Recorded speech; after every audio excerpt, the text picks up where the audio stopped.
Steven, do you think Raider fans hate John Gruden even more now? Yes. That's a yes or no question. Yes. Wholeheartedly, yes. Oh boy. We'll get all into it. Welcome, everybody, to Just Your Opinion, man. Stephen Langford, Derek Papa.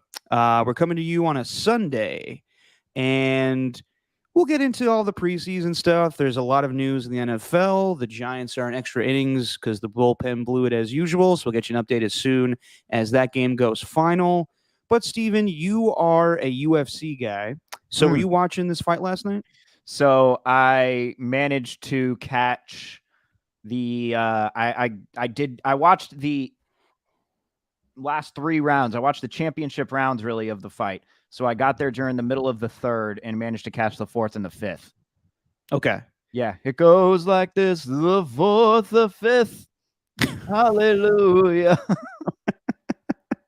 Okay, all right. I could see where you found that song in. I also just watched Shrek on the Saturday morning, so I have Hallelujah stuck in my head. Shrek's never bad. You know, it is not. No, fantastic movie. But Come no, on with the Puss in Boots 2. Oh God, I after Shrek 2, can't watch anything after Shrek 2. I agree with you on that. Okay. Yeah. But yes, no, I managed to catch the last couple of rounds, and to be 100% honest, I wasn't even watching entirely. Like I thought the fight was over because there's like a minute left, and you kind of look up, and UFC is a sport where you can't really look up because you never know what can happen. You can never just because I was not watching it on the big TV screen. I was watching it on my laptop. I was I paid for it on my laptop. Yeah, wasn't all for free, all paid for and everything. Yeah. I've seen how you get down. People have crowded around your phone at a bar where we've been at it. But yeah, there's that one time. But no, dude, I looked down at the computer and I thought the fight was over because like Usman had just taken control. Apparently, the first round, it looked like Leon Edwards had won that one, but for the rest of the fight, it looked like Usman had it. So I just thought that's what it was going to be. And I didn't look down until maybe there was less than a minute left. Then all I see is Leon Edwards walking off as Usman is laying on the ground. And I was like, no way. And ended up seeing the head kick. So I don't know exactly what happened last night, but what was so big that we get a bunch of GIFs or memes, whatever the fuck you want to call them this day, with Joe Rogan just doing the the significance of it? Yes. Well, Usman's the pound for pound, quote unquote, pound for pound best fighter in the UFC.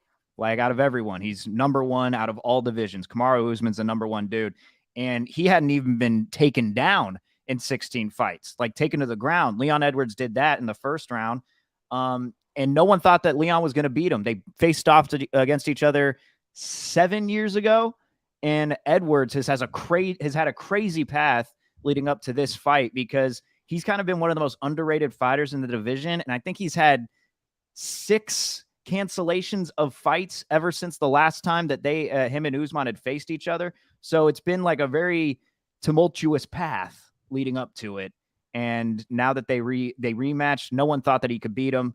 And Leon Edwards ends up getting him with a head kick. So like it's a pretty big deal. It's a huge upset. It's like if I don't know. It's like if a team in the National League were to take down the Dodgers. I don't know who that would be. I can't really think of the team right now, but the Dodgers would be like Usman, like the pound for Giants. pound.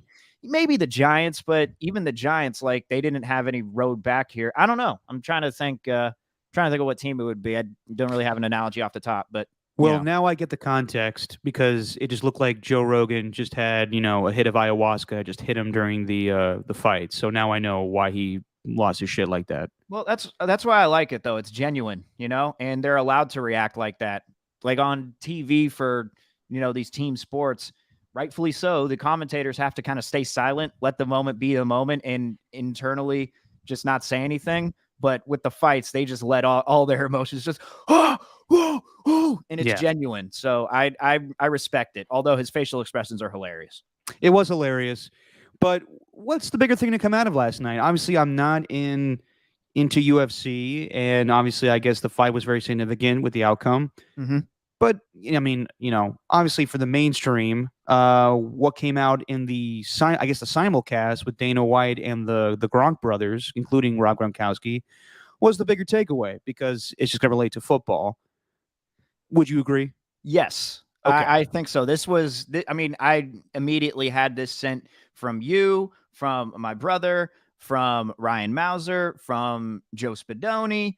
I had it from anyone that I'm friends with, and anyone that Yeah. I've worked with that knows I'm a Raider fan. Yes. Which is kind of sad because I think it overshadows the event, but nevertheless, we got something to talk about. Yeah, it's weird. UFC with the Gronks. What is it? Just a bunch of 69 jokes the entire time? Probably. Like they're just How many together. brothers does he have? God, I think he has like 4, doesn't he? I don't know. I mean, well, it's like looking like it's UFC with the Gronks. Then you got Michael Eaves on the left side. Poor Michael Eaves. Then you got then you got 6 others there. Obviously, there's the Gronk dad. Is there like a Gronk cousin, or are these just all Gronk bros? Hey, I'll tell you what. I would rather watch the Gronk simulcast for UFC than watching whatever Amazon Prime's pulling out with Dude Perfect simulcast. What's that?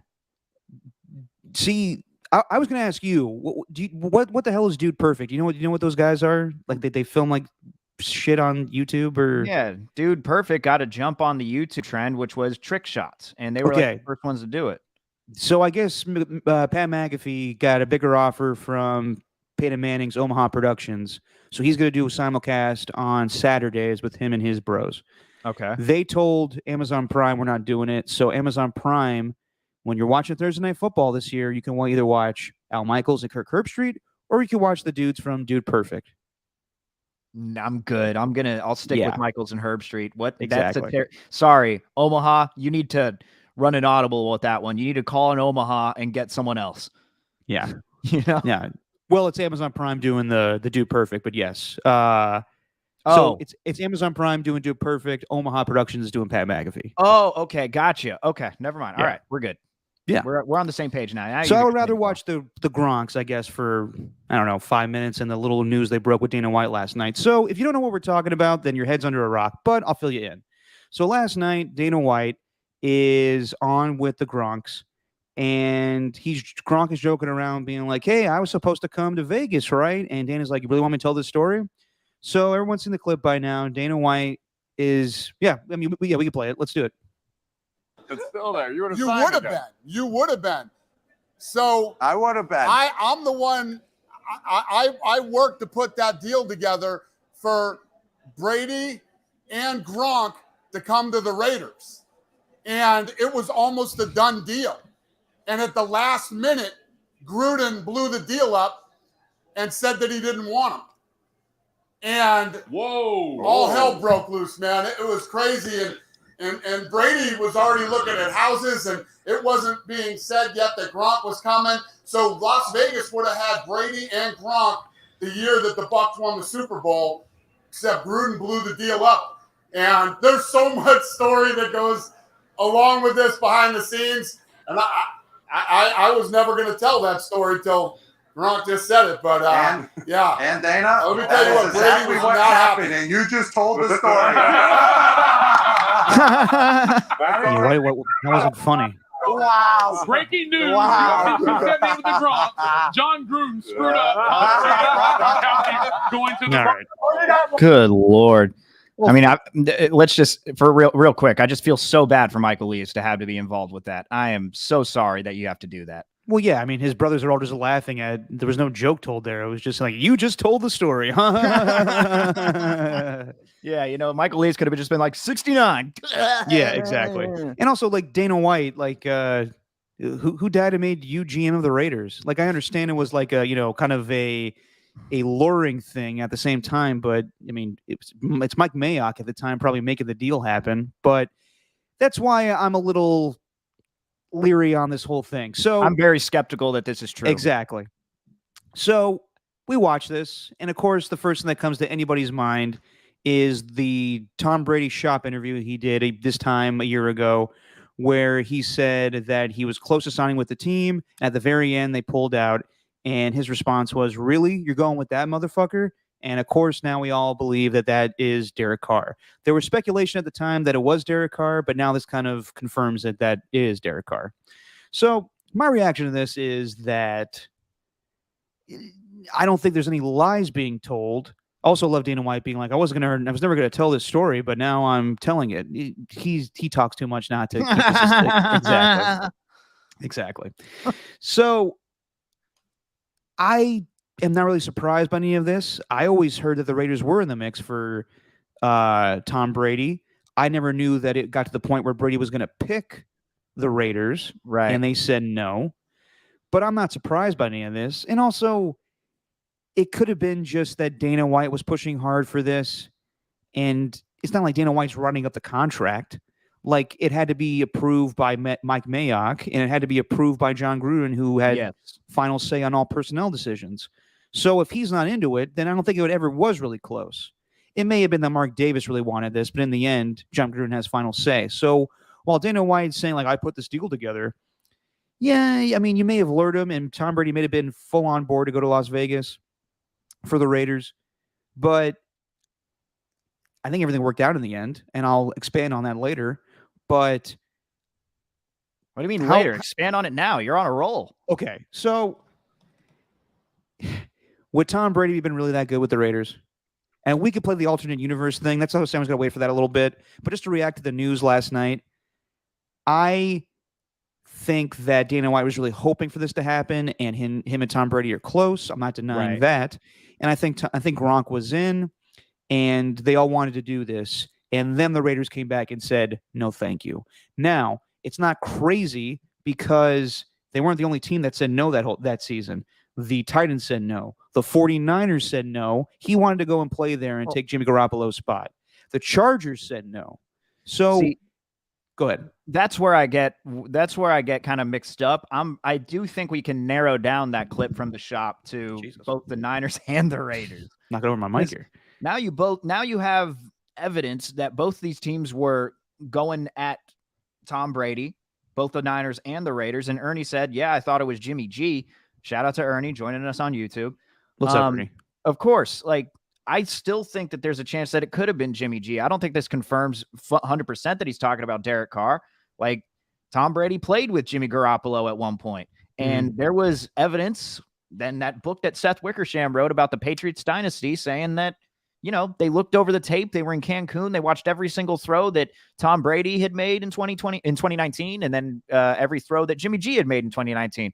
And they came to the conclusion that Jimmy G would be our guy. So I'm not 100% convinced that it's Tom Brady talking about Derek Carr just based off this alone. But I was trying to convince myself, Derek, that in 2020 that they wouldn't have been that good. But in 2020, like, that might have been the last year where Tom Brady could have been good with the Raiders. I mean, the offensive line was not terrible. You had Darren Waller still. Henry Ruggs, maybe you would have gotten something different out of Henry Ruggs that way. Nelson Aguilar, they played together. They didn't play together with the Patriots because Aguilar was a Patriot after the Raiders. He was a Niner before.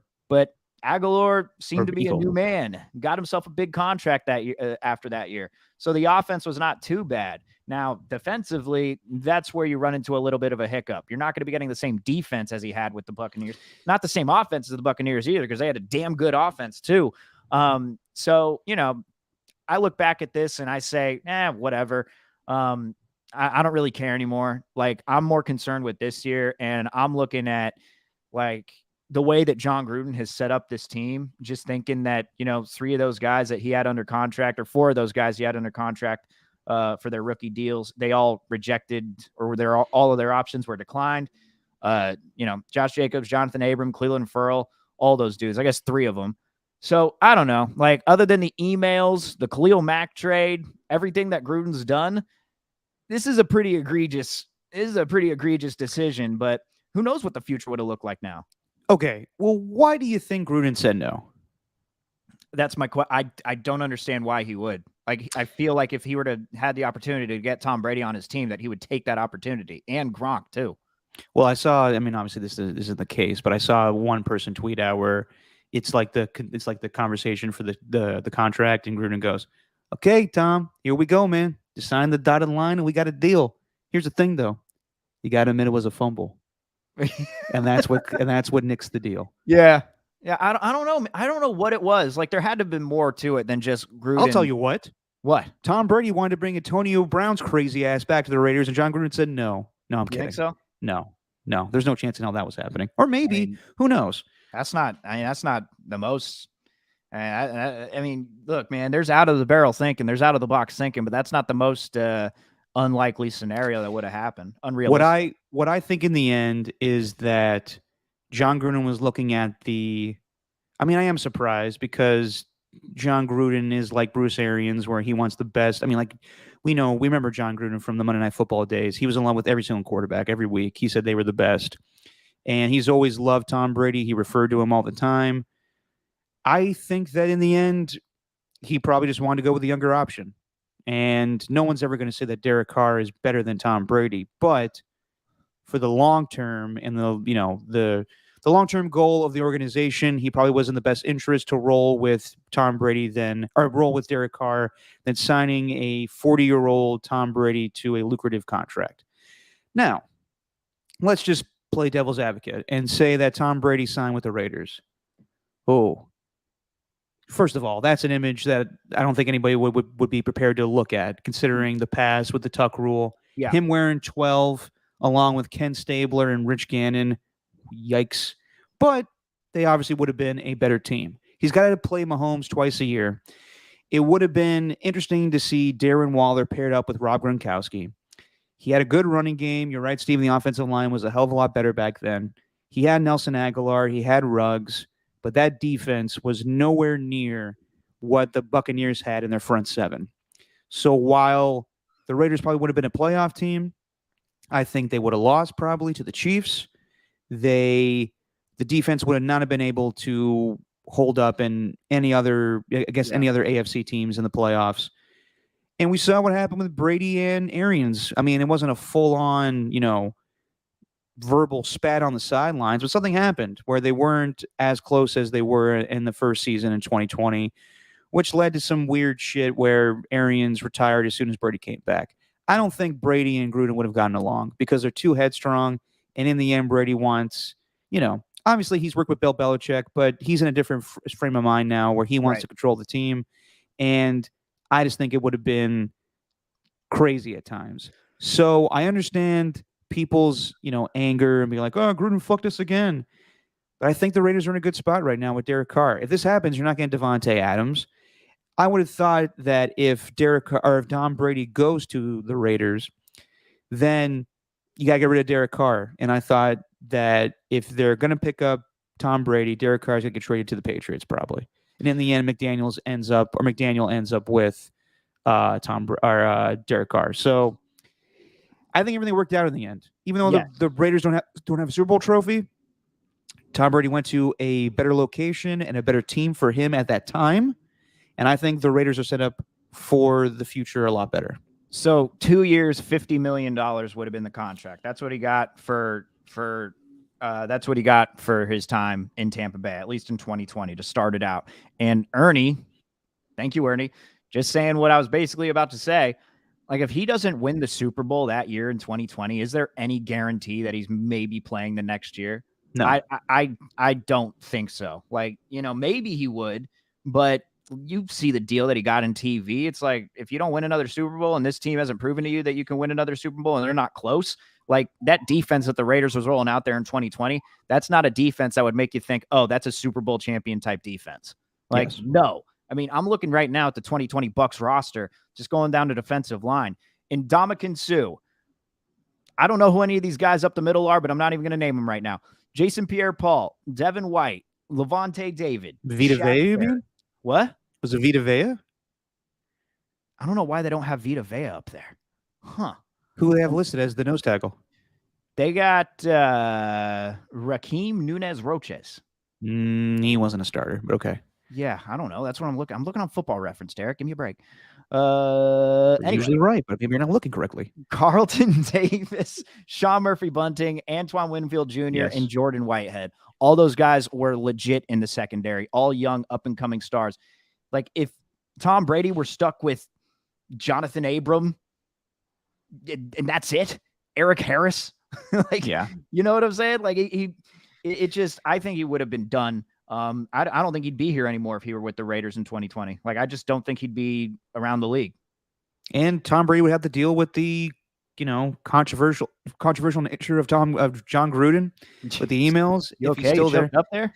I know. I need to drink more water before I start doing this podcast. I'm turning into my dad, just coughing on my own rants. Yeah. So, yeah, I mean, who's to say that Tom Brady sticks with the team? And then in 2020, there were better football teams in the AFC. They would have lost to the Chiefs. They would have lost to the Bills. They could have lost to the Browns. I think in the end, everything worked out. So now my question to you, Steven, is what is Derek Carr's going to be? What is Derek Carr's reaction to this? I don't think it's going to be that big of a deal. He will downplay it, but this is a big year for him. And there's a lot of expectations with Devontae Adams, and Derek Carr signed a contract that doesn't really guarantee his future for the long term, but it secures him for the here and now.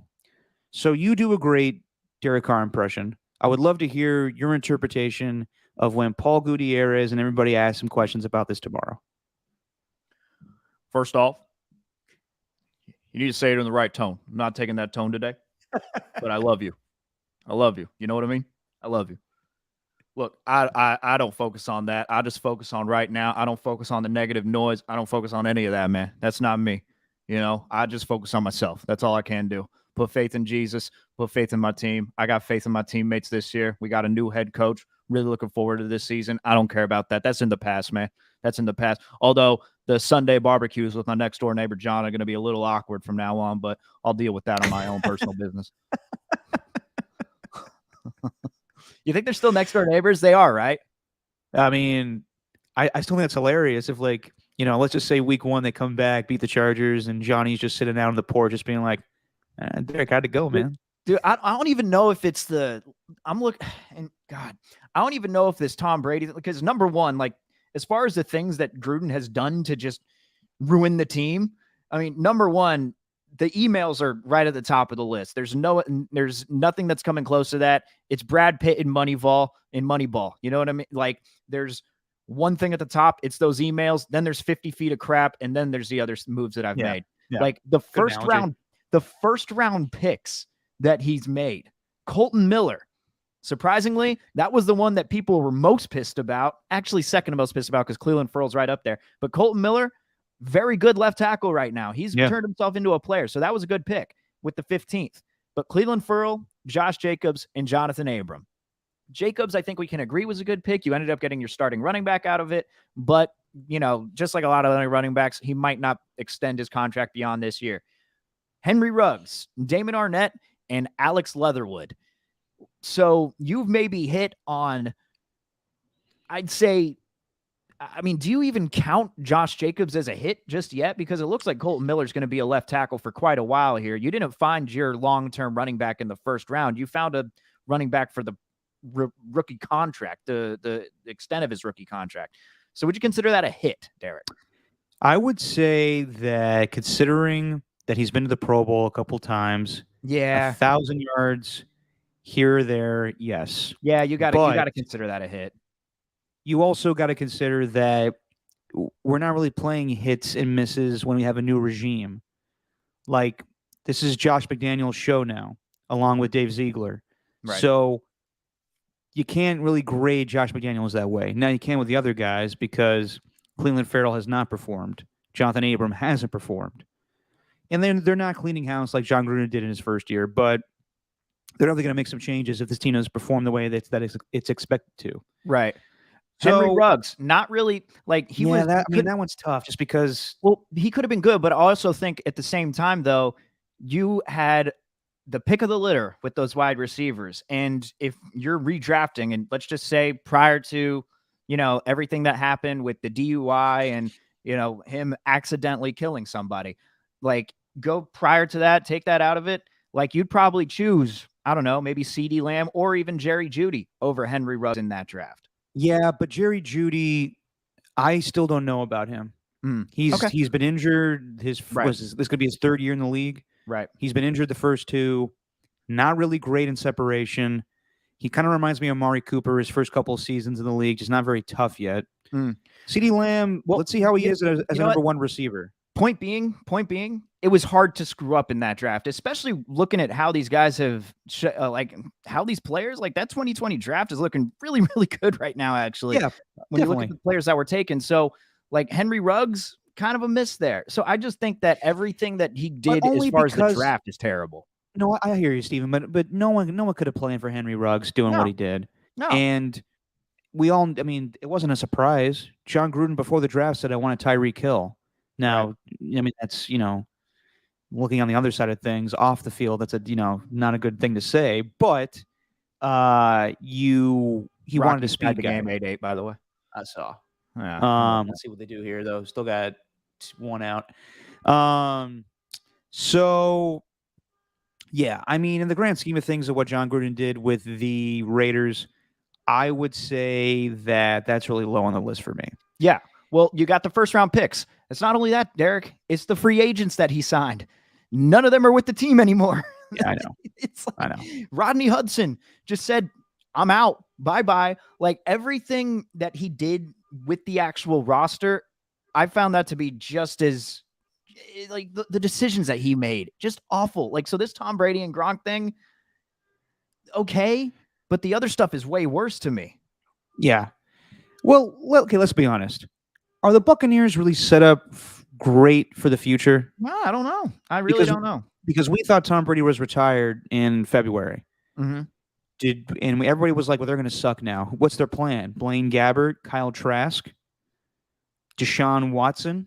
Yeah. Like, they really didn't have a good plan after life after Tom Brady. And who's to say that, I mean, like, once Tom Brady comes back, who knows how they're going to be for next season? So I don't think that it would have been in the best interest for the Raiders. Now, for that 2020 season and their first year in Las Vegas, yes, it would have been huge. But I think in the grand scheme of things, you're not getting Devontae Adams, you're not getting Chandler Jones, you're not getting Josh McDaniels. You're not getting... Sorry, I screwed this up. Is it Josh McDaniels or Mike McDaniel? So it's Mike McDaniel and Josh McDaniels, plural. Yes. Okay. It screwed me up last night because the Raiders played the Dolphins and somebody in a highlight said that and I was like, what? Anyway. Mike McDaniel, I'm so like, let me just say this too. As long as we're on the Mike McDaniel thing, Barstool posted an article about it. And he just did an interview with Lebitard also. Like, I'm so happy Mike McDaniel is getting the shine that he's getting right now. Like, to be honest, the Dolphins might not be a good team. And, they'll just go into it, maybe get an 8-9 record, something like that. Maybe not something. Yeah, maybe something that's not even that good. So everyone's going to be down on him. But right now, I'm glad he's getting the shine that he deserves because he is so damn funny at the press conferences. Like, Barstool wrote a whole article with everything that Mike McDaniel's done. And I'm like, you haven't even chosen anything he did from the 49ers either. Like the one time where he looked like he was so damn tired that he looked like he was high during an interview or the press conference. It was right before. Isn't that all of them? No, well, like it was the one before the Packers game though. Was I remember. Is it game day yet? Anyway. How about that? Have you seen that interview with him, like when he was a Broncos ball boy? No. Oh, look that up. He's got like he looks like he's like straight out of like an MTV like TRL thing, head shaved. He's got like the big, Wow. I don't know what they're called, but like the loop earrings. Gauges. Thing. Yeah. Just looking like a grunge kid from the 90s. That's great. Yeah. That makes me happy. I love that guy. Anyway, yes, it is McDaniel, Josh McDaniels, and Mike McDaniel. Know. Sometimes I just get mixed up with it. But yeah, I don't think you're getting any of the good stuff going forward for this season. So I would say, yeah, it would have been cool. But a lot of teams passed on Tom Brady. And we didn't even know what's going on with Tom Brady right now. He is supposedly coming back to training camp tomorrow for the Buccaneers. But there's this ridiculous rumor that he's been gone for a week and a half because he needs to participate in the Masked Singer. You buying that shit for a second, Steven? I mean, they just ruined the Masked Singer if that's true. Okay. Wow. But do you think Tom Brady is leaving training camp because he promised Fox that he would participate in the Masked Singer? I mean, for the right amount of money, yeah. Missing training camp. This guy is crazy about regiment and not doing anything to piss off his teammates. It had to be something with Giselle or the kids or his mom or dad. Is he really that same? Is he really that same guy now? He's trying to find the edge, man in the arena. I know. I got the edge on you. Hey, I'm leaving her. I'm leaving before you. I got the edge. I don't know. I'd believe that. Like Tom Brady right now, he's more The than Masked just Singer Tom. stuff? He's more than just Tom Brady, a football player. He's an entire brand, and he's been in a brand for a while. Like, I'm not buying almost- he's leaving for the Masked Singer, though. he almost retired. I'm aware, but well, that's another thing too. Is if the Raiders were in this game, the Brett Favre game in the offseason of I'm retiring, no, I'm not retiring, Gruden would have lost his shit. Oh my God! If he let's just say that these emails never come out and he's there with Tom Brady. Oh yeah, I think that I think the Raiders honestly did the right thing. I think that they'll be fine going forward, but I don't think they would have won with Tom Brady and Gronk. I'm not going to buy that either. I don't even buy it with the 49ers. Like, I don't buy it with a lot of other. It's so hard to win a Super Bowl. It's just like, because the Buccaneers did it, it's just so, it's all about the using a storyline to fit into the narrative thing, so to speak. It's like, if Tom Brady would have come to my team, we would have won the Super Bowl. Look what he did with the Buccaneers. He won with the Buccaneers. It's like, are you really thinking that's happening with your team, though? Yeah, I don't really buy that. So, and it's a hypothetical. We'll never know. But it was incredible. I mean, he had to beat. Take out the first one. He beat Taylor Heineke in the Washington football team. He had to go on the road to beat Drew Brees, and to go on the road to beat Aaron Rodgers, and then they went home for the Super Bowl and beat Patrick Mahomes. So it was a really unbelievable road to win that Super Bowl. But that Buccaneers team, like even with the Jameis Winston teams, we always thought that team had a lot of talent. It's just that he was throwing 30 interceptions. Tom Brady was in the right spot at the right time. I don't think the same success happens with the Raiders. So you don't believe, though, that he's talking about Derek Carr in that shop interview? No, I think it could be. I think it very well could be, but I just don't think it's automatically pointed toward Derek Carr. I still think that there's a chance that he was talking about Garoppolo, but in the end, who cares? Do you think he's going to talk about this tomorrow when he joins training camp again? Who, Brady? Yes. Oh, God, no. He doesn't say anything to the media. What's he? Someone's going to ask him the question, and he'll just sidestep it, though. Yeah, of course, as he always does. He sidesteps everything. Exactly. But I think this is going to, not that Derek Carr is going to, go crazy and, act all mad tomorrow, but I do think this is going to motivate him a little bit because he always has a ton of motivation already. He should anyway. He's got, 3 Super Bowl caliber teams in his division, and everyone thinks that he's the worst quarterback in that division. So he's got a lot to prove. Yeah. No, I like that. It. I like that. It does seem like he's more taking that negative energy and putting it onto the field because, you got Stephen A going, yeah, you sent me that. Oh, so good. How's it so good, Steve? Because it's like the first time that he's ever talked about Carr. Can't you just look at it? No, can't you laugh? You remember the whole thing of Derek Carr coming on their show and saying, you don't know anything about my life? It's the first time that they've done anything for 3 years, though, or said anything. And it's like, all right, I got to have an opinion on Derek Carr. I don't know. I haven't watched Derek Carr. All right, you know what I'm going to do? I'm going to tread the line. And then it's just like, Derek Carr. Fully aware. You're fully aware that it's a show. So yes. you just respected it. You respected it in that way. Yes, I respect the theater of it. Like, I understand what he has to talk about a lot of different things. It's hard to hold an entire sports show where you got to pay attention to everything, especially with the amount of work that they put in, that they give him.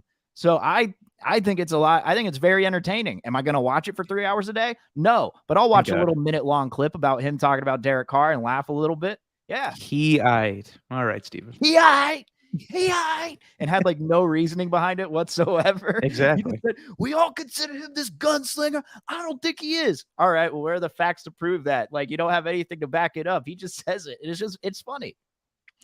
Yeah. Hilarious. Anyway, let's talk about stuff on the actual football field. So yesterday, the Raiders and 49ers played at the same time in ridiculous locations for them to play preseason football games.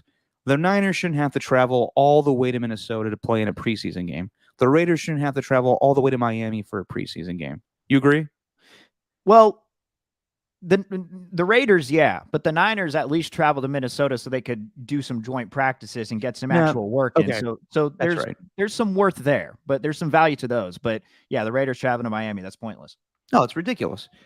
But regardless, they played last night, and Tua actually played. I don't know how many series he played. I'm going to be completely honest. You and I said this last week. We don't have Cron 4 news, so we can't watch the games locally, and I don't feel like watching an entire preseason game back on NFL Plus. So I just wrote down the highlights I saw from clips on Twitter.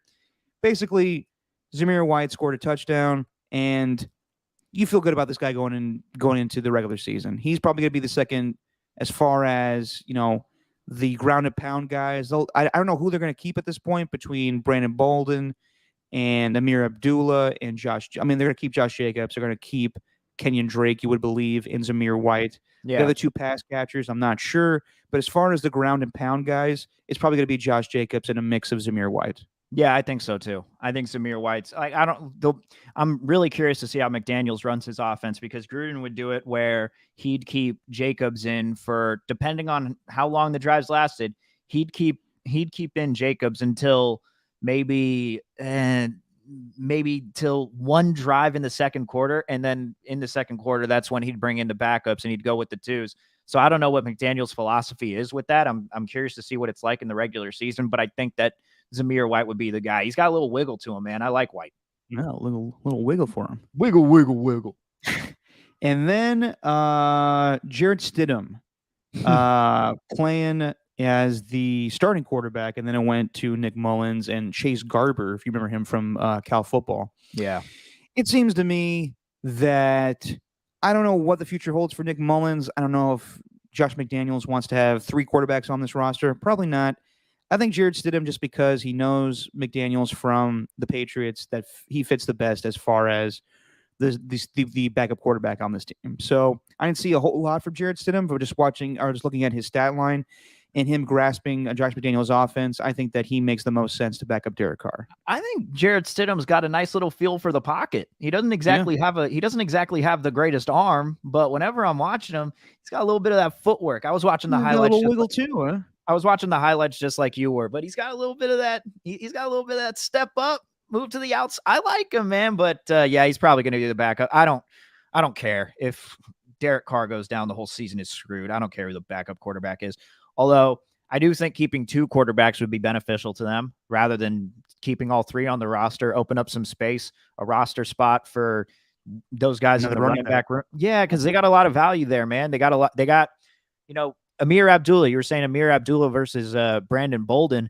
Well, Bolden would be their guy, but Abdullah, he could be a factor in the return game too, special teams. So that's what it comes down to. I think, having an open roster spot for them. Yeah, I think just have 2 quarterbacks on the team and then maybe carry 5 running backs and 5 wide receivers. I don't know what their plan is exactly, but I actually think the same thing for the 49ers too, personally.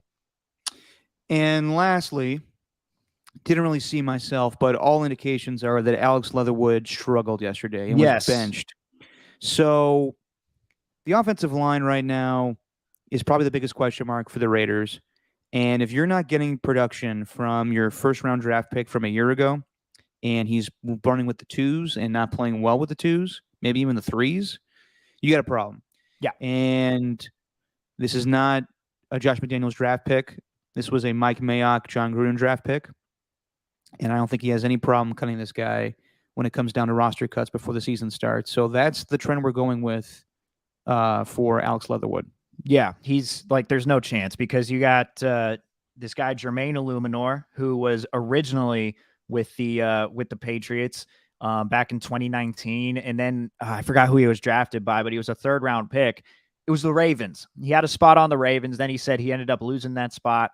Actually, Jermaine Illuminor is a really cool story. He's talking about how this feels like his last chance to actually do something within the NFL. So it feels like he's kind of playing for his life. He, at least in the NFL, he might have just secured the swing tackle role because he's also filled in at left tackle too. Thayer Munford, or is it Munson? I think it's Munson. Come on, Munford. Excuse me. I got to get it right. Mumford and Sons. All right, there we go. There you go. That's the key there. Thayer Mumford, who's a 7th-round pick from this year, looks like he might have the right tackle spot locked up. outside of Brandon Parker, I don't think there's any spot for Alex Leatherwood. There's too much depth there at tackle. What are you laughing at?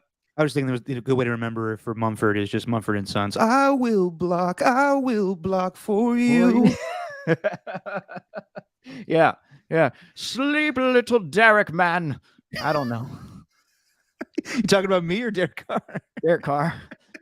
We'll block you from the start. Boom, boom, boom. The same exact guitar riff on every single song. They were good. No, there's not. I don't think there's really any spot for him, man. And like when the best thing to come out about him from the draft was that he has over 1,000 memes saved in his phone. That's the whole reason why Mike Mayock drafted him. Like, what? Because of the memes? So I'm done with Leatherwood. Like, sorry, seems like a good guy, but it was clearly a mistake drafting him that high. Well, he was a reach, and we all thought that he could have flip-flopped the first-round draft pick in him with the second-round draft pick in Trayvon Merrick. But you thought, because, coming from Alabama, he would have been solid. But I think Mayock and Gruden just fell for the guys that went to the big schools. Clemson, obviously, with Cleveland Farrell, and Hunter Renfrow panned out. But, yeah, seems like Alex Leatherwood is struggling with Josh McDaniels. So, yeah, we will see what happens with his future. I don't think they need to keep him, man. I think, God, that would be like, I mean, we're all talking about if Trey Sermon's going to get cut as a third-round draft pick for the Niners. If a year later the Raiders cut their first-round draft pick from, it's from the Gruden era, but it's just a bad look. But you know what? It might be the right move to make if Josh McDaniels and Dave Ziegler are making the big boy moves. I think it's going to. Yeah. It's not their guy. It's not their guy. Moving over to the Niner game. Mm-hmm. Niners go to Minnesota, take on the Vikings, and Trey Lance did not play. Kirk Cousins did not play. It started off with Kellen Mond and Brock Purdy. The big thing from this game, as far as starters, was that Javon Kinlaw looks incredible, and he had that sack. And this is kind of, not to say or make a break season for him, but third year, time to show a little something. He's been usually hurt, and he was a first-round draft pick, filling in the shoes for DeForest Buckner. So this is a big year for Javon Kinlaw. Second thing, Jimmy Garoppolo will not be on the 49ers going forward. But you best believe that Kyle Shanahan has placed a Jimmy Garoppolo play-alike on this team with Brock Purdy. This guy is basically going to be Jimmy Garoppolo. And I'm not saying that he's amazing or anything. He played very well. He plays very smart. But I would think that somewhere deep down, Kyle's like, well, if Trey doesn't pan out, I can always go to this guy. Oh, my God. It's week 2 of the preseason, Derek. Don't say that. I'm just saying there's a lot of similarities with Jimmy Garoppolo with this guy. So you might think you're getting rid of Jimmy, but this is Jimmy Garoppolo disguised as Brock Purdy. Just be prepared. Well, do you think it's going to be Trey Lance, Nate Sudfeld, Brock Purdy? You think they're keeping all three? I do think that they're going to keep all three quarterbacks. I think that Kyle likes Brock Purdy a lot, but given that he is a 7th-round rookie and they don't want to lose him, go into the practice squad because you can lose him any day if a team makes a better offer. I think they're going to roll with 3 quarterbacks and then just put Nate Sudfeld in the second spot because he has more experience as a quarterback in this league. However, as we go on, we'll see what happens with – I mean, I'm assuming that Nate Sudfeld is going to be a quarterback coach eventually for the 49ers because they like him a lot.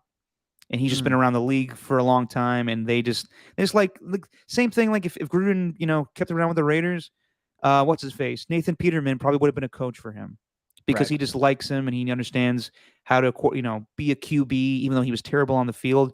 Just some backup quarterbacks mesh well with play callers, so they'll always be attached at the hip.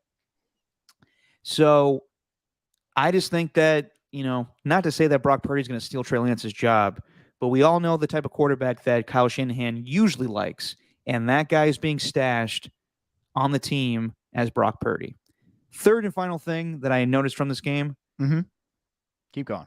My dad's love for Brock Purdy is showing little by little in every preseason game he calls. So eventually it will be a sad day for him when Jimmy Garoppolo is cut from this team. But you best believe all the love that he had for Jimmy is being transferred to Brock Purdy. Just be prepared for that because he thinks this guy could win the Super Bowl for the Niners.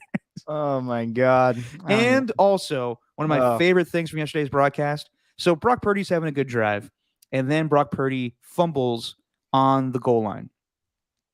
Now, the Vikings were offside, but it really had nothing to do with the fact that Brock Purdy fumbled. He just mishandled the snap, giving it, I believe, to JaMychal Hasty.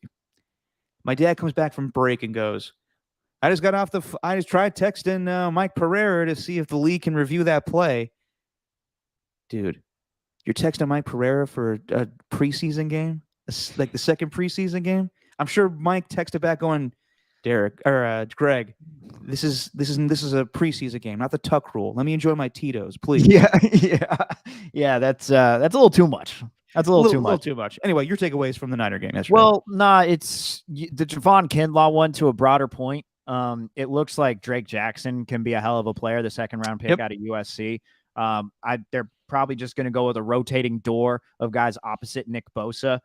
You're probably going to be seeing situations where it's like Drake Jackson and Ebukam. They got some depth at the defensive line. That's number one. Number two, I actually think the running back battle is shaping out to be something interesting, particularly with Trey Sermon. Like, I don't know what they're going to do. I don't know if they're going to keep 3 quarterbacks or they keep 2. But with the running back room, I don't think they're going to keep 6 running backs or 5 running backs, rather. I don't know. They're probably going to go with 4.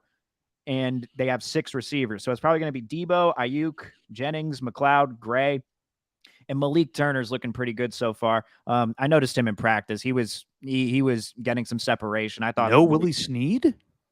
Willie Snead's just kind of a journeyman wide receiver. We know Willie Snead is. I'm with you. Malik Turner is basically actually, you know what? I'm going to give more respect to Willie Snead, what he was doing, because with the Saints, he actually wasn't too bad. But they're probably going to keep those 6 receivers. And then with the 4 running backs, you got Elijah Mitchell, Jeff Wilson Jr., and then you got Ty Davis Price, who had that big run that everyone's going crazy about, which was awesome. But you want to see that Kyle Brandt, wet dream, angry run. But Trey Sermon and Jordan Mason, like, I wonder if these two are in a little bit of a battle here, because Trey Sermon only had 5 carries for 8 yards, didn't show out in the week 1 of the preseason. But Jordan Mason, not only is he just a big dude, but I mean, he might be able to back up as a fullback even. He could catch passes out of the backfield. Like, I know Trey Sermon's a 3rd-round pick, but I wonder what they're going to do here. The most likely scenario is they keep Trey Sermon just because he's that 3rd-round pick and they traded up to get him. Like, that'd just be not irresponsible to cut him, but that would show you, like, oh yeah, well, you know, it's our draft pick and we already made this decision. Like, I don't think it's going to happen, but I think there's something interesting shaping out there. But who would they get rid of then? I said JaMychal Hasty last week, but and I forgot about Hasty too. Yeah, they're gonna have to make a hard move there. Do they keep 5 receivers and 5 running backs? Like, in a Kyle Shanahan offense, that makes a lot of sense, but you also got to play the numbers game. Yeah. And I think you got to keep 3 quarterbacks, because Purdy looks good right now, but if you threw him out there in an NFL game, he'd probably be lost. Right. So you do need the experience of Nate Sudfeld if, for whatever reason, I mean, you know, could happen with Trey Lance being injured. So I do think 3 quarterbacks is likely. I don't know about 5 running backs, but that's what they usually do in the past. I mean, he loves Jeff Wilson Jr. I'm here. What's the guy's name? Ben Mason? Jordan Mason. Yeah, I mean, we all know about the way the Shanahans, you know, go through running backs. So they can put a lot of guys on practice squad and they'll be okay. But they love to run the football. I still don't know what this offense is going to look like with Trey Lance at the helm. If it's going to be run oriented, I mean, it probably still will be. But are they going to do a lot of shotgun? Are they going to do a lot of, you know, I formation stuff with Elijah Mitchell? It'll be interesting to see. But I don't think they would be hesitant to get rid of Trey Sermon, Steven, if, you know, they just are not high on him. And that was the case last season. He didn't really break out. It was the 6th-round pick in Elijah Mitchell leapfrogging the 3rd-round pick in Trey Sermon. I don't think they would hesitate to cut him if he's not cutting the cheese for them. Cutting the cheese? Whatever. Cutting the cheese for him. It's going to be a new thing. Cutting the cheese. Cutting Although, the cheese. I think the Niners have a damn good roster, though. Like, I think, dude, they're on the way to something special.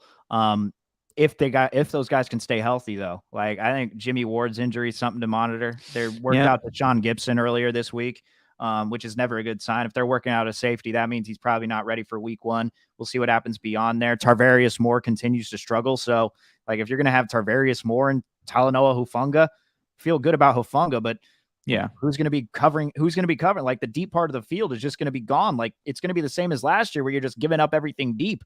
So I think that's something to monitor. And Charvarius Ward, too. I'm curious to see where this goes. I know they're just probably sidelining him until he gets better, but Charvarius Ward has been injured for quite a while now. And now you got Mike McGlinchey, who's possibly hurt.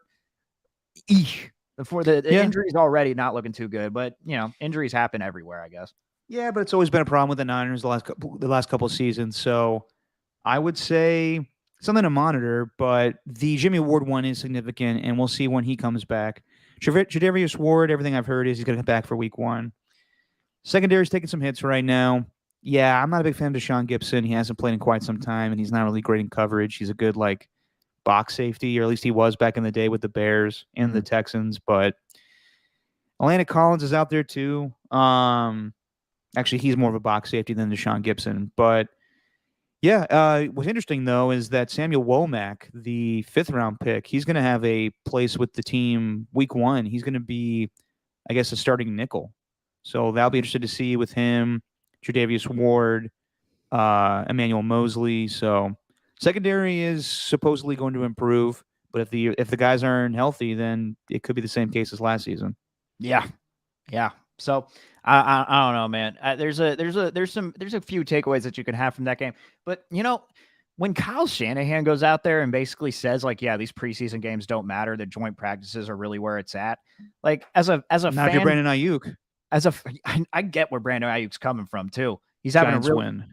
Ooh, 9-8. nice. I get where Ayuk's coming from with what he was saying, because it's like, not only is he just going up against guys like Patrick Peterson, who are way past their prime. What is it with the Vikings and past their prime cornerbacks? Not only that, actually, you know what? Never mind. Xavier Rhodes wasn't past his prime. He was a beast when he was with Minnesota. It was with Indianapolis where it's like, all right, Xavier Rhodes still out there, I want to say. Yeah, I think he is. But he basically said, I'm not getting the work specifically for me. Like, we're focused on doing these just simplistic plays. Yeah. It's like, I want to do stuff that's more complicated. We've been practicing this all camp. Like, I want to move on here. I want to move on. I'm done with pre-algebra. I want to move on to trigonometry. You know what I'm saying? He said that verbatim. Yeah. Big school guy, that Brandon Ayuk. But point Bookworm. being, doesn't Kyle Shanahan saying that these joint practices are kind of a waste of time, or the preseason games are kind of not a waste of time, but you get more of a feel for the joint practices? I don't know. That makes me just kind of look at it like, what's the point of even watching it? I've always heard that coaches have said for the last few seasons now that they put a lot more stock into the joint practices than they do the preseason games because no one plays, but you have your starters play a little bit in these scrimmages. I can understand where Brandon Ayuk's coming from too, and I get it. Everybody, the coaches, the players, the fans, all just want to get to the regular season. Tired of this dance around shit.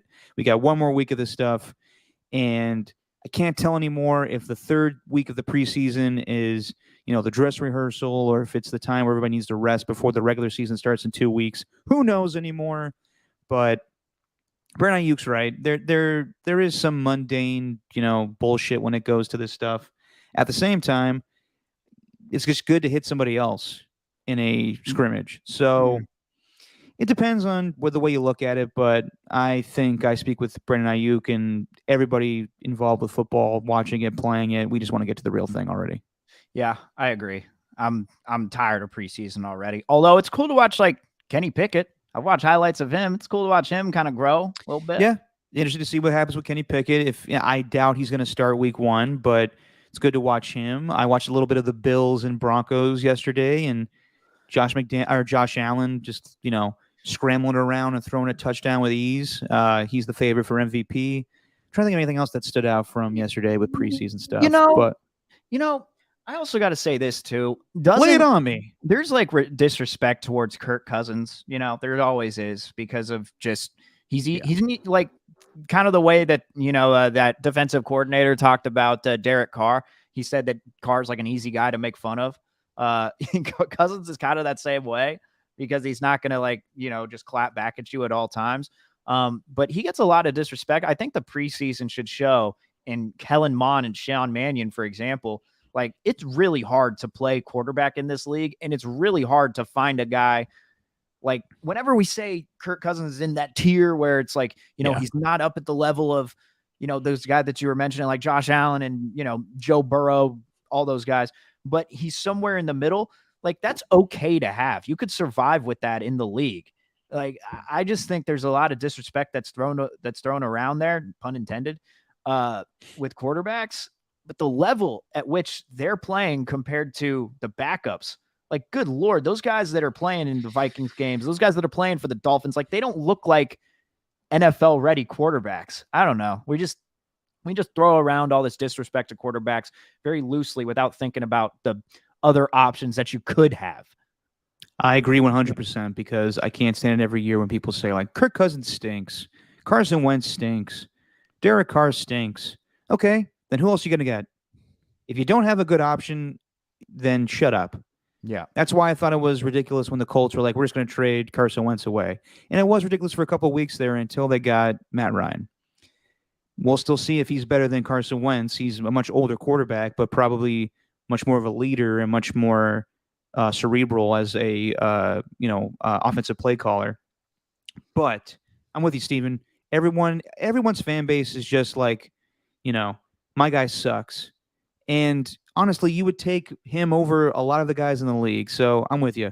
I think Kirk Cousins is not a mediocre quarterback. He's better than most, but is he the best of the best? Like, we compare so much to like Josh Allen and Patrick Mahomes and Justin Herbert and all these young guys that can move. But there's a lot of good quarterbacks out there. Yeah, I agree. It's kind of ridiculous, man. Like, preseason does show that at least. Yes. Just that there's the level at which these guys play, it is significantly different. And we will see what happens when Jacoby Brissett plays for the majority of the Browns season. Or will he? Last Thursday, we finally got the ruling down, and Deshaun Watson and the NFL had an agreement where Deshaun Watson will be suspended 11 games and fined $5 million. So Deshaun will be back for the course of this game. He's coming back. Your mic's off, buddy. I know. Sorry. What are you trying to say? Nothing to you. I'm listening to what you're saying, but I'm also warning Jesse. Work's happening.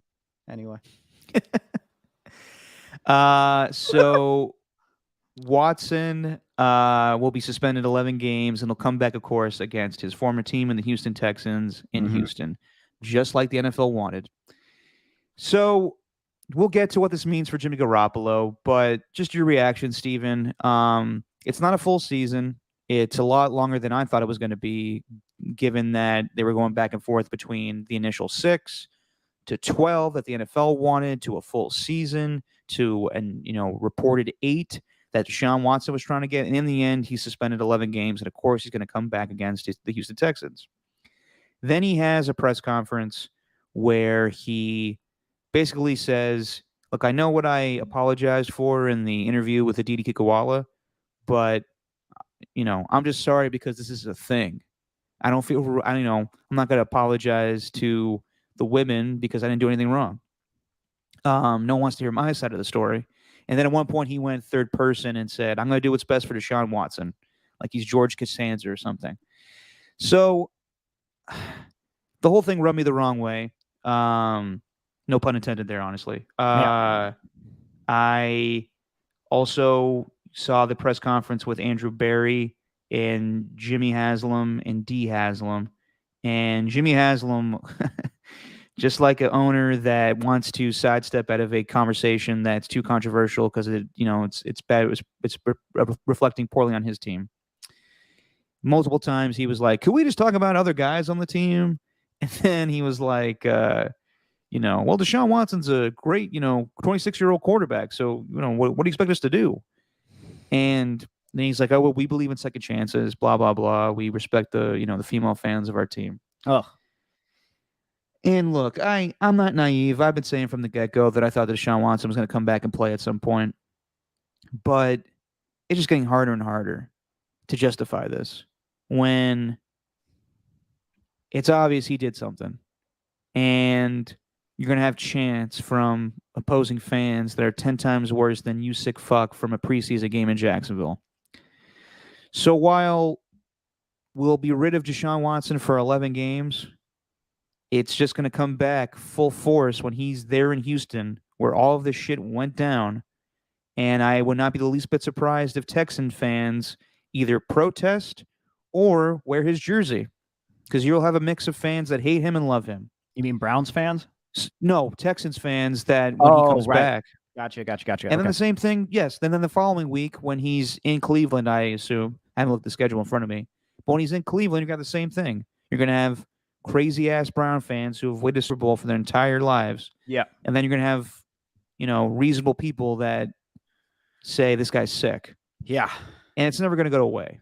And I don't know what the right answer is. Should he just be banished from the NFL in the same kind of way that Trevor Bauer has been? Now, if you're going to compare the two situations, I think what Trevor Bauer did was awful. And these are accusations from Deshaun Watson. Not to say that I'm excusing anything Deshaun Watson did, but both of them are just gross. And I really hate that we're talking about this. I just hate that this is going to be a thing that comes up because the league will be so... I like to think there'll be no drama for 11 weeks, and then we'll get this in our face again. So, yeah. I don't know how you avoid this, and I didn't like the way that they handled this, the Browns. So we'll talk about football. How you avoid it is you suspend them indefinitely. Gone. Bye-bye. Like, that's how you do it. But again, Steven, even then, if he's gone for the whole season, you don't think people are going to be in an uproar next season when he comes back? Not if you convince people that you took this entire offseason apologizing, trying to help the women that you've hurt, help women that have been victims of this sort of crime. Like, if you've done a year of work to try and rebuild your image and try to rebuild who you are, then I think people would be able to get on his side. I mean, look at Mike Vick. Mike Vick did his time, ended up going to jail, and it felt like he did everything that he was supposed to do. He did say he was sorry. He apologized. He did everything. All Deshaun Watson has done is just gone to the media and basically apologized. And then next week say, actually, I wasn't apologizing to anybody. I was more just apologizing to the people. I was more apologizing for the situation and that people are triggered by it. I got so frustrated when I heard that word. I'm like, get out of here. But I think I'm even more disgusted by the amount of people that are commenting, saying that, commenting on those videos on social media, saying that he did nothing wrong. He's innocent and, whatever, innocent until proven guilty. He hasn't been convicted of anything.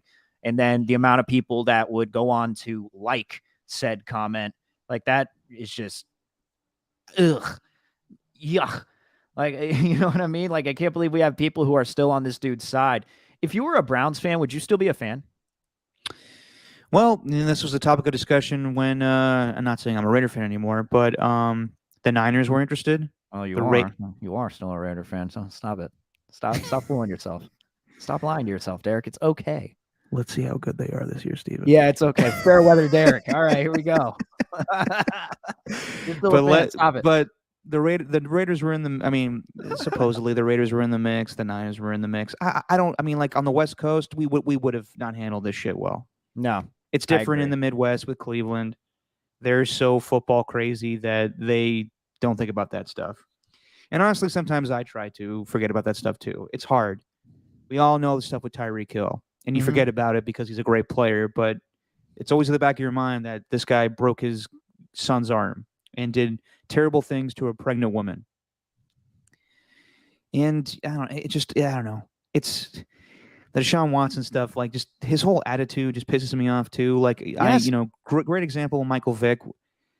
You could see it in his face. When he was going to jail that day, he says, I have to redeem myself. I have to. Yeah. And that there's some people that will always think of Michael Vick as a terrible human being for murdering dogs, but every interview you see with him today, I believe in second chances, and I'm not excusing anything that Michael Vick did, but everything I've seen from him today shows that he realizes what he's done. Well, that's also a misunderstanding of what the real world, not the real world, just the world outside of his upbringing is like. It's definitely, yes, sorry to cut you off, but it's definitely a cultural thing in the South with dogfighting. And it's prevalent there. Yeah. So he kind of came to that conclusion as well. It's like the same thing with, Adrian Peterson and his kid. Yep. Like he basically said, well, I'm sorry. I didn't realize that that's how I was raised. Like that's what it was like growing up for me. So I'm sorry that I, hurt people. I'm sorry that, I've rubbed people the wrong way here. But that's what Adrian Peterson was saying. And Deshaun Watson, it just looks like he's showing zero remorse for anything that he's done. And it's just sickening, man. And the fact that the Browns are backing it up. I mean, what are you supposed to do? You paid the guy $200 million and you gave him fully guaranteed contract. Yeah. And I know we are going to talk about, that Manti Te'o documentary. Mhm. So I do want to, because I want to bring something up with Deshaun there. But I'm wondering, though, 11 games. The question that's on everybody's mind, do you think Jimmy G to the Browns should be a thing? Because it looks like it's not. Everything that's been reported is saying, they're not planning on trading for him. And it's all signs are pointing toward, the Browns are going to stand pat here with Jacoby Brissett. But do you think they should make the move for Jimmy? Initially, when this report came out that he was going to be gone for 11 games, I was like, well, that's enough to trade for Jimmy. 5th round pick, maybe, and then you can salvage your season and have Jimmy Garoppolo playing an offense that is similar to what he's used to with the 49ers.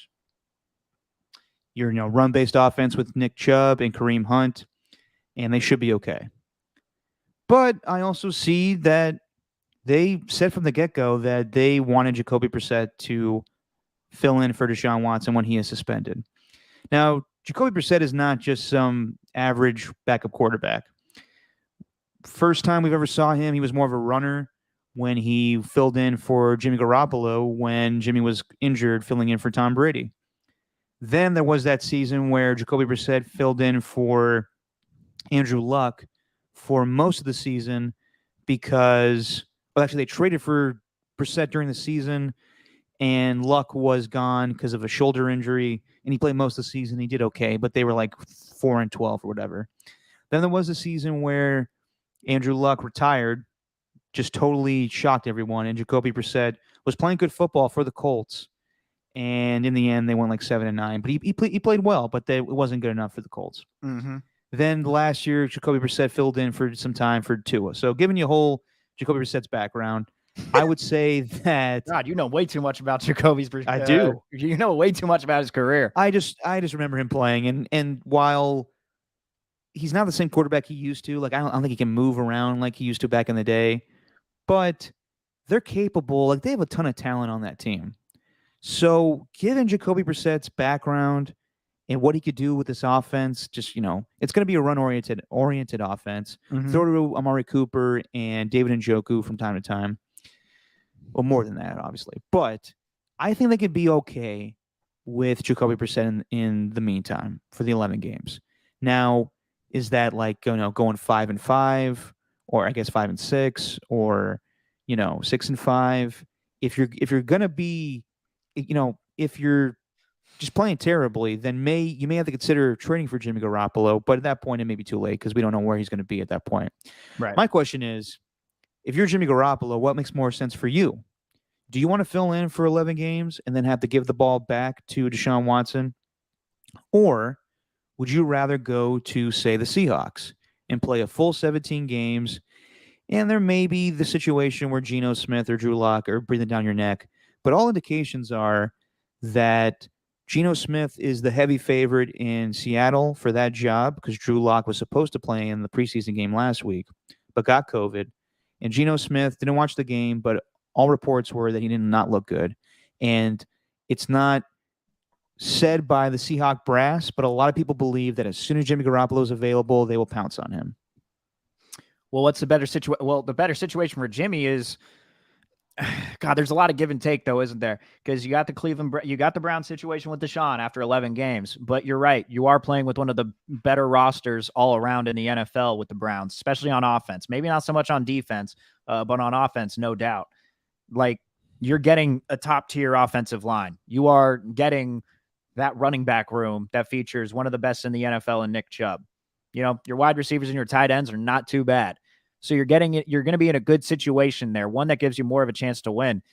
I mean, shoot, I think, man, if you're with the Seahawks, you're getting DK. Because if you're with the Seahawks, you're getting a good wide receiver core, but the offensive line is trash. So better now than it was with Russ. Right. Okay. So you're getting that. But can he prove in like 11 games with the Browns? Let's just say they go, I don't know. I mean, is there a bye week prior to those 11 games? I think there is. I have to look, but let's just say like he goes 8-3. Yeah. Okay. I mean, if he goes 8-3, I mean, did that show enough for other teams to maybe think, you know what, when he's an unrestricted free agent this offseason, you know, maybe we'd be willing to take a chance on this, Jimmy. If he was able to go 8-3 with the Browns roster, compared to, let's just say he plays with the Seahawks, goes all 17 games, and I don't know, let's just say they end up 6-11, or maybe none of that will matter at all, and Jimmy will still be Jimmy, and teams will clamor for him no matter what. Or they like Jimmy for 2 seasons with the Seahawks. Who knows? Yeah. I don't know. It's probably the more you play, that's probably going to be the better situation for you. But as far as the team goes, I mean, the Browns have the better team. You'd be surviving for those 11 games. You would, but also you got to compete with Joe Burrow, and you got to compete with Lamar Jackson, and you got to compete with a quarterback on your own team, even in Deshaun Watson. As far as the Seahawks go, no one's saying they're going to be a good team this year, but Jimmy Garoppolo will make them a lot better. But you get to play the Niners twice a year, and I don't know how Jimmy feels about them right now. I don't think he's a vindictive person, but everyone has a chip on their shoulder when a team tells them, you know, we don't want you anymore. So I wouldn't be the least bit surprised if Jimmy wants to go to Seattle. I will say this, though.